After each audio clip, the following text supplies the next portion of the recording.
Hello everyone, welcome to Snippet 18. So we're on number 18 now, and I'm really enjoying these, and it's such a pleasure to see all your creations as well and how you're inspired by the snippets to actually just use your stamps. Now the thing with the snippets is they've really made me realise how much I've missed some of the older stamps. So what we're going to do first is, this was Snippet 17.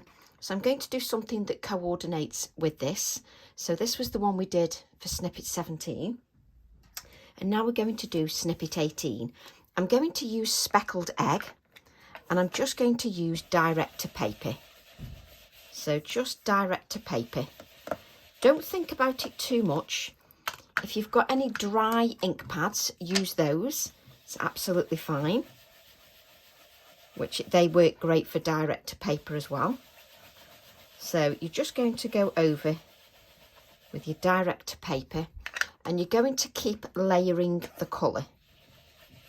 Going to keep layering that colour so that you get a beautiful background. Just keep going over and just adding a bit more colour, just to add a little bit more richness and depth with the pigment. I'm then going to take Stencil 157, which is twisting and turning, Stencil 157, and I'm going to spritz this stencil with water. And what I want you to do is spritz it liberally. So quite a few times I want you to just spritz that. Now you don't need to worry about the lines on the stencil, because we can sort that out without worrying about wiping it at the moment. Normally I wipe the edges. I'm not going to worry about it with the water, because I can show you what we can do. And what you're going to do is you're going to place that stencil down just with a piece of kitchen roll. And what I'm trying to do is I'm going to try and move it so that I can bring the one in I've done before. So you're just going to leave that on your project. Leave it on there. And what I want you to do is I want you to leave that stencil on there for about half a minute. And just allow that water to react with the oxides. And you then get this. Isn't that beautiful? Just beautiful.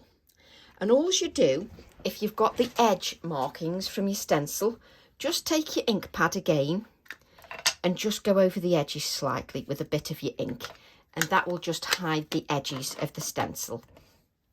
Right, what I'm going to do then is I'm going to take the same stamp set I used yesterday, which is House of Butterflies, and I've totally fallen in love with it. I've missed this stamp set. It's because we're always concentrating on the new, and I don't want us to forget the old, and that's why I'm enjoying the snippets. I'm using this butterfly text here, which goes with so many of my other stamp sets. So I'm going to use that butterfly text. And I'm going to use the VersaFine Clair Morning Mist. And it's just dawned on me that I haven't picked up my pencils, but there you go. So I'm just going to add some of the Morning Mist just to the background, and what you're going to do is just add a little bit of the stamping, and it doesn't matter if it's slightly random so that you get some ink on other parts. Be careful when you're taking your stamp direct to the ink pad, because you don't want it to be flooded with ink, and just be aware of that when you're doing that. I see a lot of demonstrators doing this, and when you're first showing somebody how to stamp, you shouldn't really be doing that, because it can flood your stamp. You should always, when you're only just beginning to stamp, is take your ink pad to your stamp. So just look at that for a background. Now just bear with me.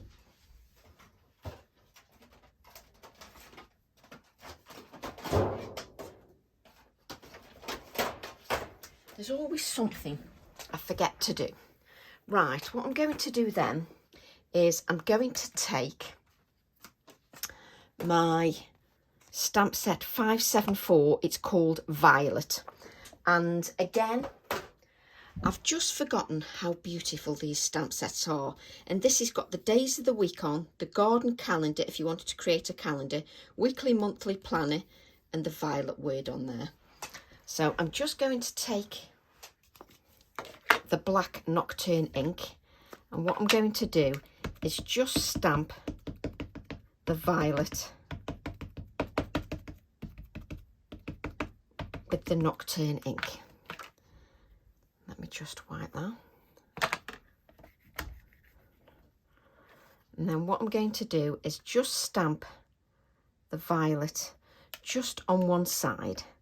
Now you've got that oxide ink on there, just make sure that you give that time just to soak in to the card. Just look at that for a stunning image. I just adore it. Right, I'm just going to grab an Inktense pencil. Of course, I should have thought about this way beforehand, but I didn't. So I'm just going to grab some of what looks like the purples, and then just grab a little bit of a green, maybe 2 of the greens. There we go.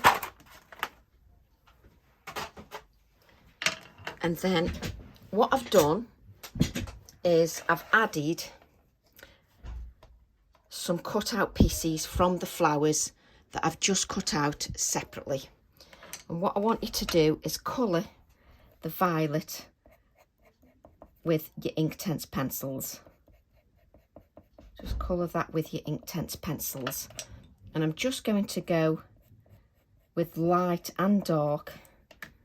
Just take your flowers, just add a little bit of the light and the dark colour.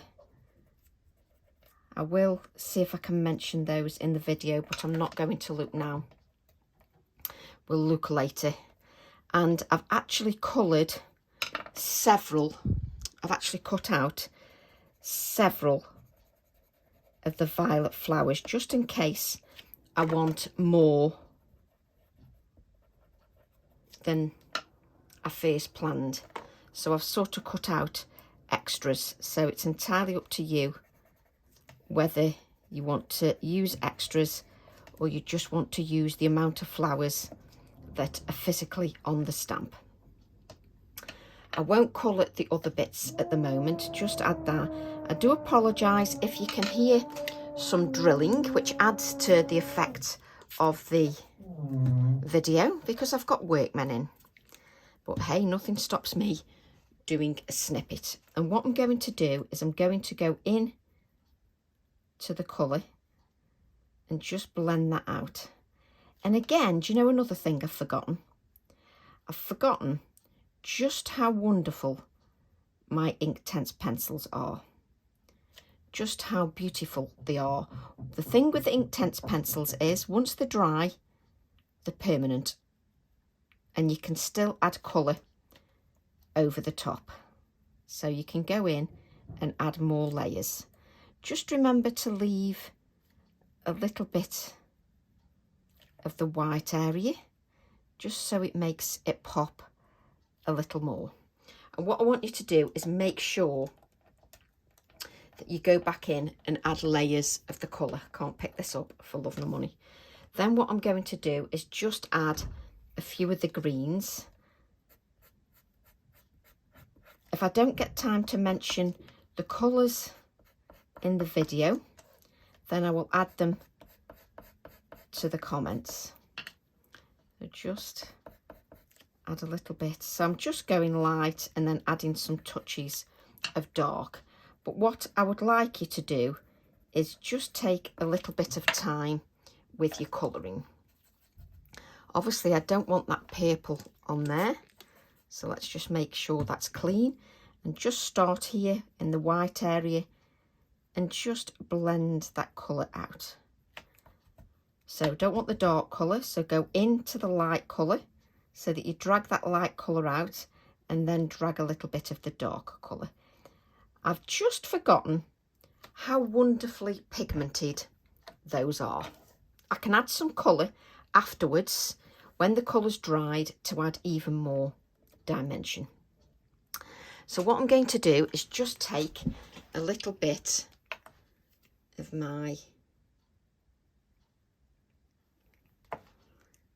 pin flare glue and just add a little bit more definition. Now don't add too much too much dimension, because you don't want it to stick up too much. What you can do is you can just bend the flowers. What I'm also going to do is I'm going to colour these little pieces in as well, just showing you how it's going to look. So these will have a little touch of the purple as well. And what you need to decide is, do you want any more flowers on there? So you just want to decide whether you want to make your violet a little bit more fuller, if you wish. I quite like it with the 2 flowers. Pinch your leaves, pinch them a little bit, just to give a little bit of life, and just add those just on here. Just pinch this, just pinch it a little bit, just to give a little bit more life. Now I cut more flowers out, it's up to you if you use them. What I've also done is I've stamped this butterfly from the House of Butterflies stamp set 573. I've actually stamped the butterfly, and I'm going to add the butterfly to my composition. And you just want to decide where you want to put that. And I'm going to add mine here. And have you noticed I've just left it in white, because it just makes everything pop by just leaving a little bit of a white area. I'm going to add, I've got the wrong Posca pen. Why do I always pick the wrong Posca pen? Just add some white splatters. And then on the stamp set with the violet, which is called Violet 574, there's the word violet on there. We're just going to take that, just add that word just to our composition. Just stamp that with your black ink. I've got a little strip of card here, which will work perfectly. I do think a little bit of white adds to that composition. Just makes it pop a little bit more. Let's cut that down a little bit, just so that it's not such a big sentiment. It's a little bit thinner. It's a personal choice. That's your choice. Like so. And I'm just going to add the violet. Now on some you will see I've added a black edge to the sentiments. On this occasion I'm not going to add that at all, because I like that pop of white. But what I will do is I'll add a little bit of shading under here, but I need it to dry. And what you just need to do is you just need to sort of look at your composition and think, do I want to add more flowers? So you could add one here and you can add here. For me, it detracts from the beautiful simplicity of the flower. So I hope you enjoyed that, and I will add a little bit more detail in colour to my flower and leaves, and touches of white with a white gel pen. Just look at that stencil, adore it. So that is Snippet 18. Love to all, and I'll see you all soon. Bye for now.